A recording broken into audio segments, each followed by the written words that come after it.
Не, и той е път. Ръцете горе за Косито! Пловдив!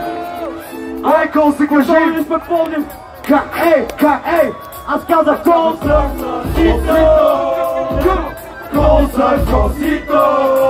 Окей, това е прекрасно, всички, които ще повръщат, знаете къде е тясно. Айде всички заедно! Косито! Не чувам Косито! Окей, това е прекрасно, всички, които ще повръщат, знаете къде е тясно. Искаш да се чукаш с мен, нали? Стига, кучко казах, стига. Всичко това само заради парите ми. Стига, кучко казах, стига. Може би защото съм известен, нали? Стига, кучко казах, стига. Всичко го правиш само заради името ми. Стига, кучко казах, стига. Ау, как беше това? Горе на градина гамба, голяма яка качамба, ми на гради или шета си има. Но не мога да спивам, аз не мога да спивам.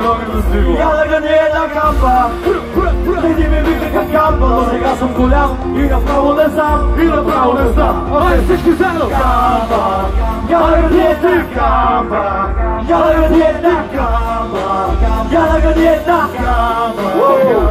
Окей. Издръжвам отново в този Ликта мълче! Това ме кара да кажа Ръцете горе, копеле! Шоуто започва пак. Искам да те питам колко е часа. Мутицът е тук, знаеш ти много добре. Побесняк копеле за Бога спрете ме. Пригответе се, Дами и господа! след мен започва господин Петка. Варненски мошеници В клуба, Хасковски дилъри не чувам. Как?